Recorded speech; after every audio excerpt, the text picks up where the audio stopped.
Be careful what you wish for because it can become a reality. Yeah.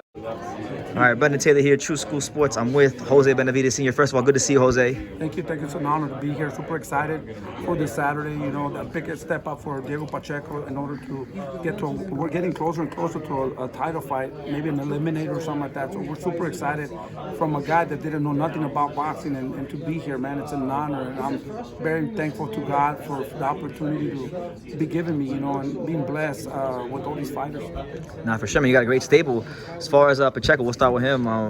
How do you feel about the fight with Sean McCallum?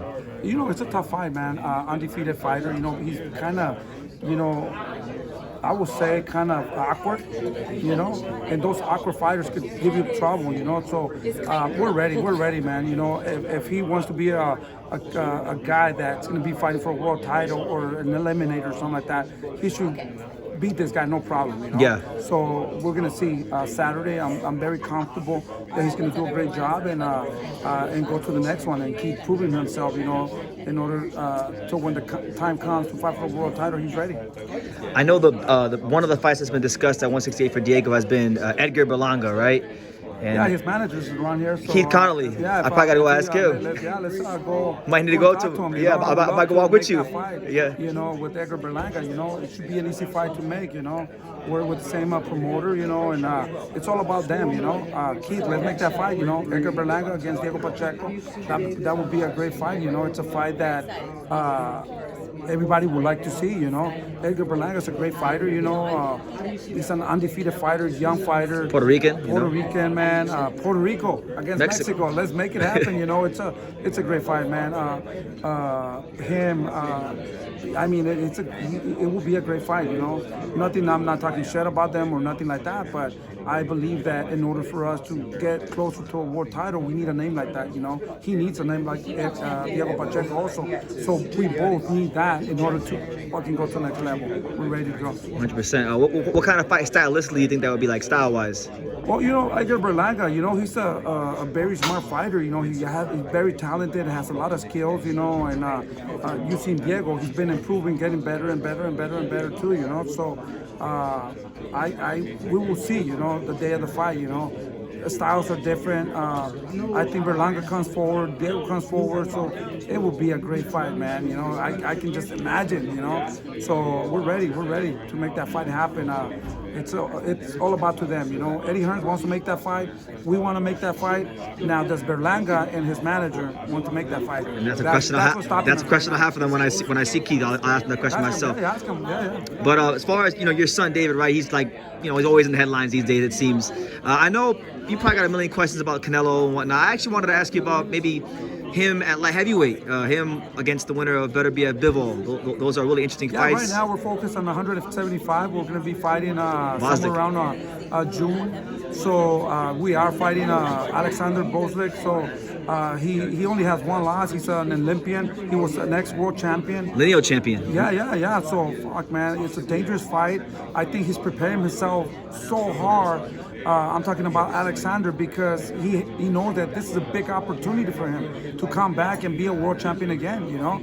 And it will be imagine if he beats David. Fuck. He's back on the map, you know, star now. So, you know, we're working hard. David's super focused, super motivated.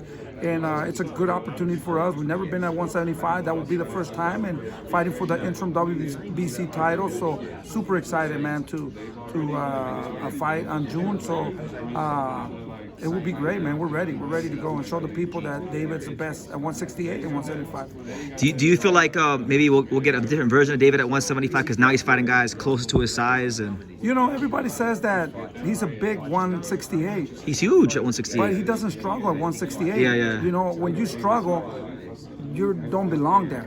And the only reason, you know, all his past 4 fights, he's been under 168. 166, 167. So, you know, if we were struggling, we would be right on the dot. Does it make sense? So it's not the only reason we're going up there because Canelo has all the belts hostage, you know. Hopefully and he won't fight you. Organizations, you know, do the right thing and, you know, give us the right opportunity. He's been a mandatory for 3 years.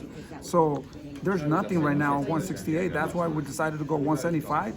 We're mandatory at 175, mandatory at 168. So if he leaves, they said that we're gonna take the belt away on March. Nothing happened. They said November, somewhere around there, they're gonna take the belt away or something. You know, we gotta stay active, man. You know, hopefully the organizations do the right thing and they're fair for all the fighters, and we can go up or down. It doesn't matter. Of course.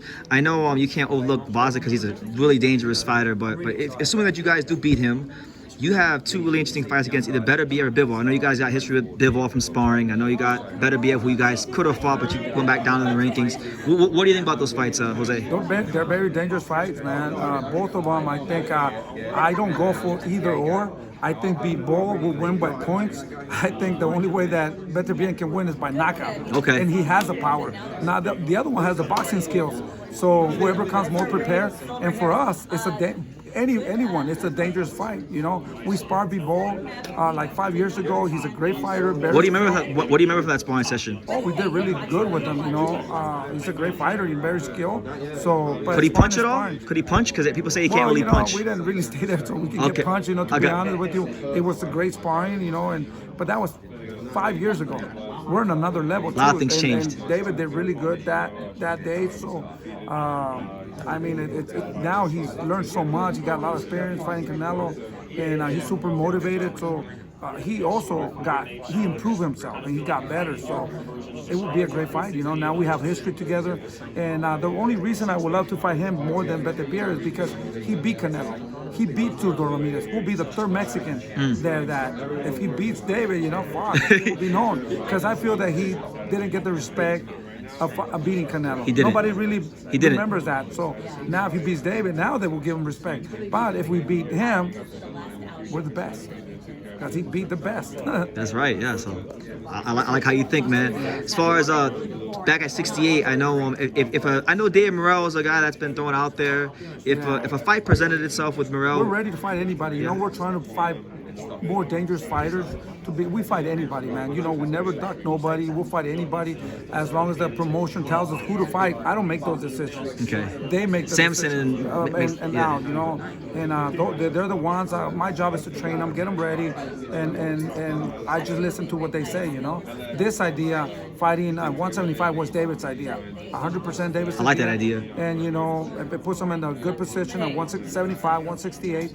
But we'll fight anybody. I would love to fight Morrell now because I don't think he has the experience. I think he's going to get dangerous, and that will be a great fight. I think we're going to fight him in the future. He's going to go up to 175 too. So I think that fight is already there. I think they're just trying to get him a little bit more experience. His trainer said that he's not ready for David. Yeah, Ronnie Shields.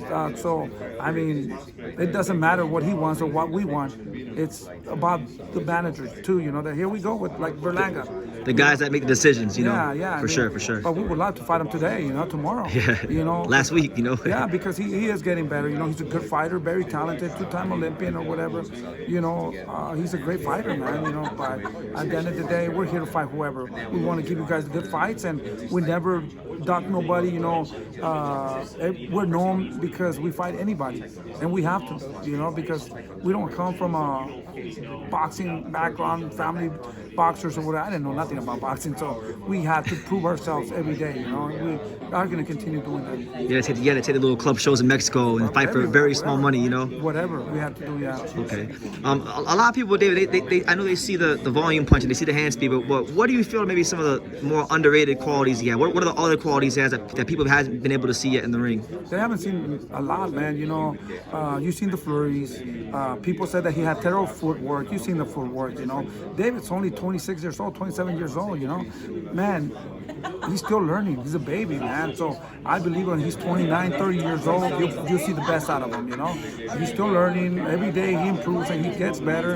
And he just has so much. You haven't seen the counter punching. You haven't seen, you know, man, so many things, you know, that little by little you can start seeing, you know. Right now you just see somebody come and fuck people up, you know. Come forward and give you guys good fights. And you guys haven't seen the skills that he has of boxing. He can box too, but there hasn't been no need for that yet. Yeah, because nobody's brought it out of him. Yeah, so I think with Beterbiev, we probably. I was gonna say that, yeah. No, box him a little, boom, move around. You know, you can't stay with them like that because I'm it's super hard. So maybe that fight would focus more on boxing a little bit and you know staying there. You know. Yeah, with Beterbiev because he comes, he's like a wrecking ball. He keeps coming forward. Yeah, for sure.